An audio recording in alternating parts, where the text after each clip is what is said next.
talkSPORT. It's big ticket live Premier League football you can't afford to miss. One day, Saturday, so much football. Game day warm-up on talkSPORT. What a goal that is!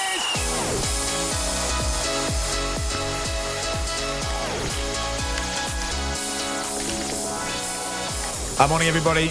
You are listening to the Game Day Warm-Up on talkSPORT. Max Rushden, Charlie Baker with you until 11. If you're just joining us, you missed huge controversy in autobiography wars.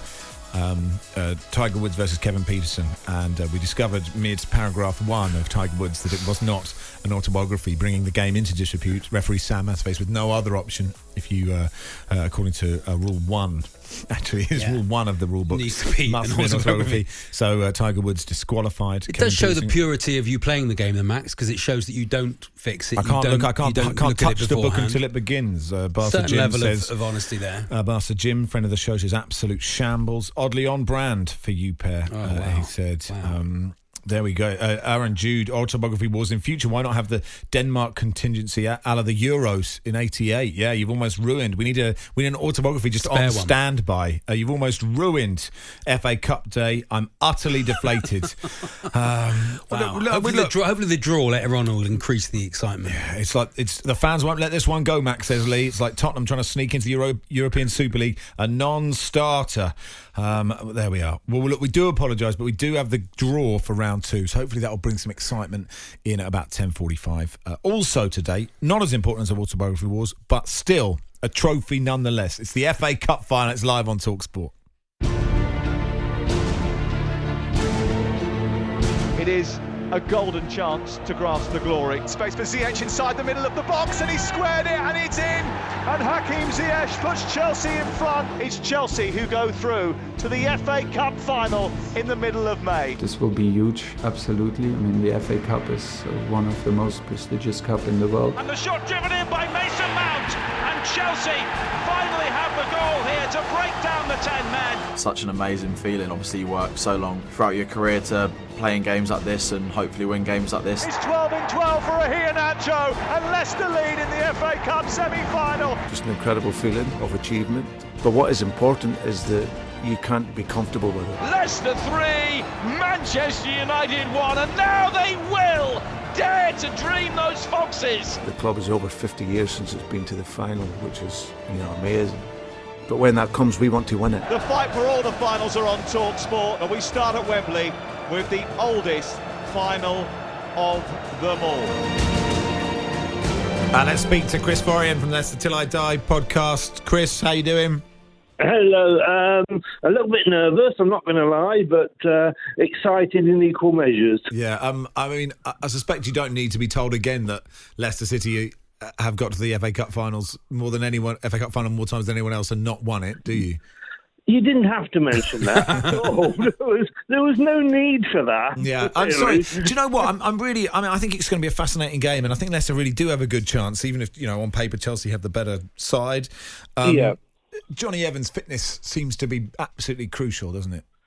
It does. He didn't play against United, obviously, I think with this in mind. We all sort of sat nervously waiting to see, if he plays. The good thing is that if he doesn't play, at least this time Brendan's got sort of time to formulate a plan. With the Newcastle game, of course, it was last minute, and we know what happened there. Yeah, I think what is really interesting as well is that apparently the thing that his injury is incredibly painful, and the number of ex-pros... Plantar fasciitis, is it? Yes, yeah. Yes, thank you for that, because I wasn't going to try. That's easy for you to say. But apparently it's incredibly painful, but the number of ex-pros I've heard just saying, look, it's just one game, painkillers, injection, and just get on with it. And that's such an interesting mindset into elite sports people, because... if anyone else has you can't play. If it really hurts, you can't play. Well, it's always like Gary Lineker's toe, wasn't it? Was always the thing. Like, why is he retiring for his toe? And you're like, if you've ever had a sore toe, proper sore toe, you will know why. Tried to get a football boot on. Yeah. But it's interesting, I suppose, I think he's such a fascinating character, Johnny Evans, because it's all written off as a top-rate footballer completely before his time, wasn't he? Mm. Yeah, and you've got to look at it and go, if this was no disrespect, but if this was just a league game against West Brom or Fulham, he wouldn't be playing. But as a sportsman, you want to play in these top games. And, I can remember, when he came to Leicester, we tried to get him in the summer, in January. There was us and Man City after him for 30 million, and West Brom wouldn't sell.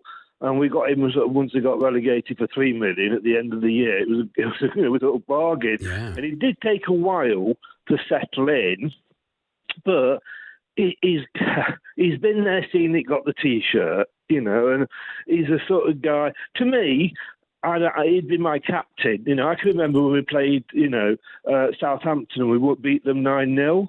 And at 8-0, he was the one that was going round, going, "Come on, there's a record here. If we get one more, it's the record." He's that kind of leader. And Fofana's only young, Sancho's sort of not old himself, and it's that he's got the brains. You know what I mean? In that centre defender's position. Tom, doing News and Sport, told me a stat, which actually I should have been more, when he told me in the break, I should have been more impressed. I think this means Jamie Vardy, the only footballer to have played in every single round of the FA Cup, from the prelims to the FA Cup final. And you should be impressed. You should be impressed. I am impressed, and I love him as a player, and I love his relentlessness. And it's interesting how his game has changed with the form of Iheanacho. Yes, I mean, at the start of the season, as Leicester fans, we know we've wanted an extra striker because we hadn't, got that. That's one position we haven't got sort of a lot of depth in.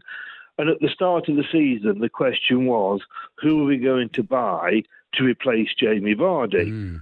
Same idea, but now what we're saying is, who are we going to buy to partner Iheanacho? It's the same position, but just a different question. I mean, he has adapted, and it's amazing. He's gone within the last 10, 12 games. He scored 1 goal, but he's putting them on a plate for Iheanacho.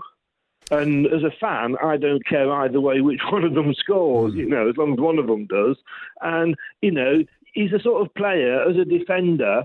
You can't say, "Well, he's not scoring, I'm not going to mark him." He stretches defences, doesn't he? Yeah. Bearing in mind who's asking you this question, do you know where Jamie Vardy made his debut for Leicester City, Chris? It was... Oh God! Was it some southwest? It was Torquay United at Plainmoor. Yes, I was going to. It was a cup game, wasn't it? Yes, it was. I think he scored a hat trick. A hat trick. It was a cup game, and I knew it was sort of against say a third or fourth tier. An excellent side, a really great quality side. Is it a last hurrah for him? Do you think? Today, if he wins, and also do you fear for Brendan Rodgers if he wins a trophy and he does it again? Do you know what? It's set up in a way, and I know I'm maybe grasping at straws here, but wouldn't it be the perfect end to Jamie Vardy's story? He's come from where he's come to where he's gone with Leicester. He's played for England. He's won the league. Won the league, in the FA Cup. Played at Plainmoor. Yeah. What more could he ask? Exactly. What more could he ask? Heights. But this is set up for the film, isn't it? Really, but he's